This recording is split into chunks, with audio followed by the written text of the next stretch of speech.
Olá, prosseguindo no estudo do livro O Evangelho segundo o Espiritismo, no capítulo 28, Coletânea de Preces Espíritas, na segunda parte deste capítulo, Preces por aquele mesmo que ora, Allan Kardec apresenta para pedir a corrigenda de um defeito.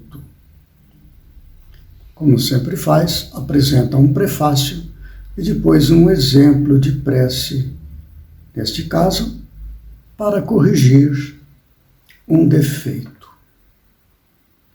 No prefácio, Allan Kardec diz o seguinte: os nossos maus instintos resultam da imperfeição do nosso próprio espírito e não da nossa organização física. A não ser assim, o homem se acharia isento de toda espécie de responsabilidade. De nós depende a nossa melhoria, pois todo aquele que se acha no gozo de suas faculdades tem, com relação a todas as coisas, a liberdade de fazer ou de não fazer. Para praticar o bem, de nada mais precisa, senão do querer.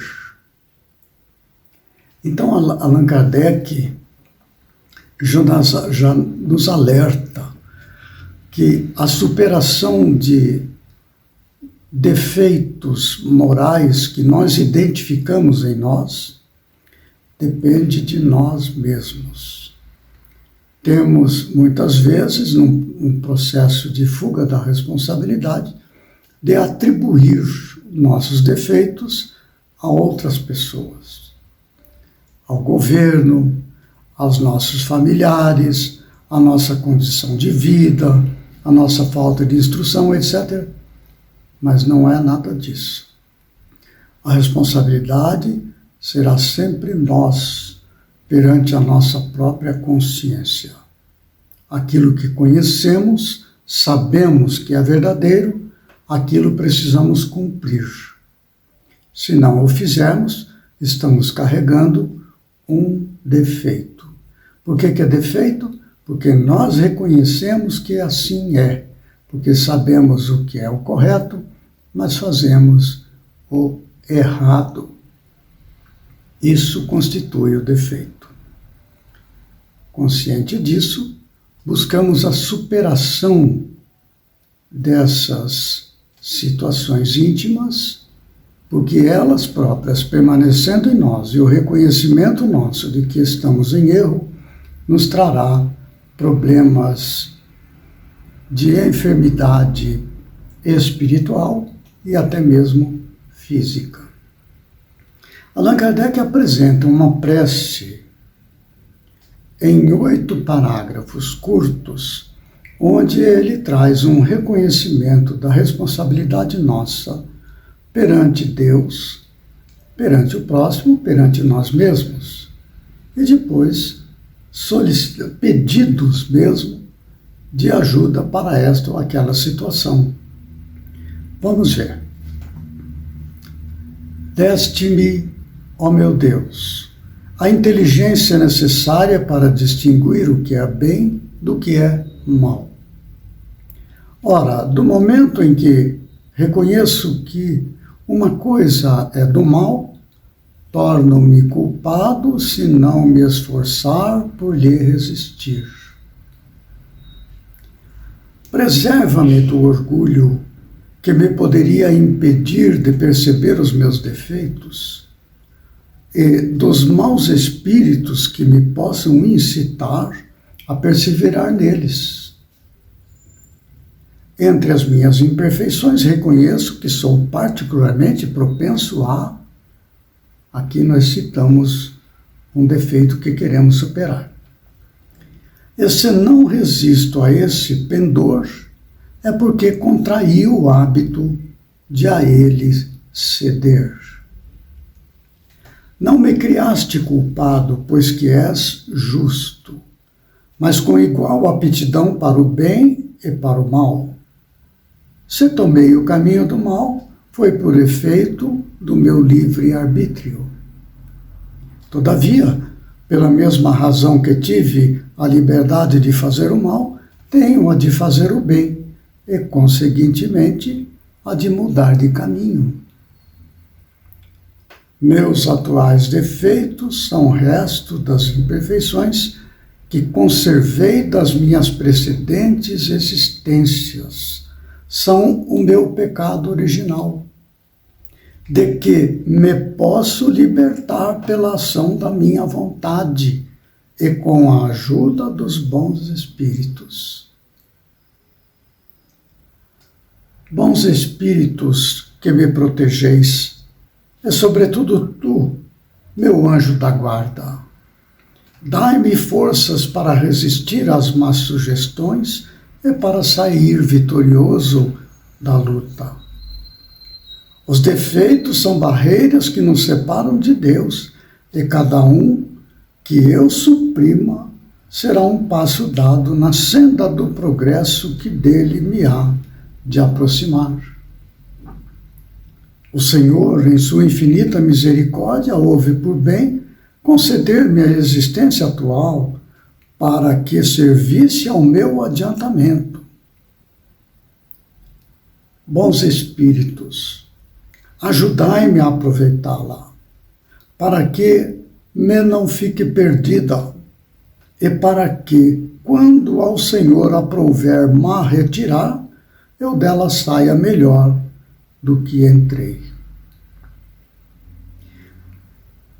Veja que, embora pareça uma prece longa, ela é de uma beleza, de uma objetividade íntima, extraordinária. Porque é um relembrar de nossos compromissos perante nossa própria consciência, sem os processos de fuga e transferência de responsabilidade.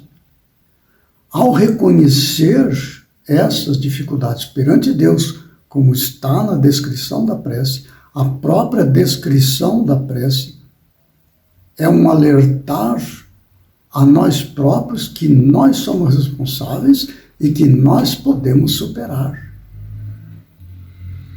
Há algumas solicitações objetivas, veja bem. Esse texto, ele está na descrição do vídeo. Então, quem quiser acompanhar, é só examinar o texto e nós vamos ver o que está sendo dito aqui. Alguns pedidos claros nesta prece. No segundo parágrafo diz assim, falando com Deus: preserva-me do orgulho, que me poderia impedir de perceber os meus defeitos e dos maus espíritos que me possam incitar a perseverar neles. O orgulho é um dos grandes impedimentos para que nós venhamos a reconhecer nossos defeitos morais perante Deus, perante a consciência.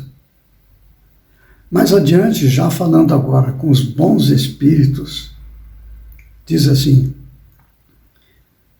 bons espíritos que me protegeis, e sobretudo tu, meu anjo da guarda, dai-me forças para resistir às más sugestões e para sair vitorioso da luta.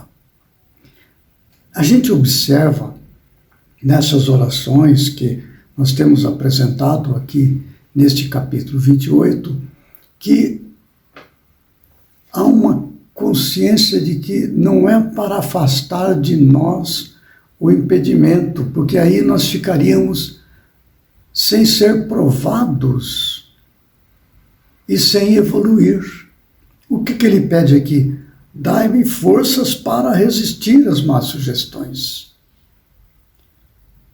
E se eu resistir às más sugestões, eu avanço no domínio das minhas imperfeições e as supero. Há uma conquista. Se eu pedir para afastar o dano, me afastar o incômodo, eu permanecerei sem evolução. Mais adiante ele pede também aos bons espíritos, no último parágrafo: Bons espíritos, ajudai-me a aproveitá-la, a minha existência atual. Ajudai-me a aproveitá-la, para que me não fique perdida, e para que, quando ao Senhor aprover me retirar, eu dela saia melhor do que entrei. Então o texto, ele é extraordinário porque ele nos chama a atenção para que a nossa evolução espiritual, passo a passo, como neste caso, coloco ali um defeito, né? Entre as minhas perfeições, reconheço que sou particularmente propenso a, por exemplo, a agressividade, a maledicência. Enfim, nós identificamos em nós. Então nós fazemos esse pedido específico ali. Então o texto nos dá a consciência de que se nós sabemos que tem aquele defeito, depende de nós superá-lo. Basta que tenhamos vontade e determinação e a solicitação aos bons espíritos. O estudo desses textos nos dá um entendimento muito grande a respeito da nossa própria existência aqui na vida material. No próximo vídeo, prosseguiremos deste capítulo 28, coletânea de preces espíritas, na segunda parte, preces por aquele mesmo que ora, para pedir a força de resistir a uma tentação. Até lá, que Jesus nos fortaleça e ampare.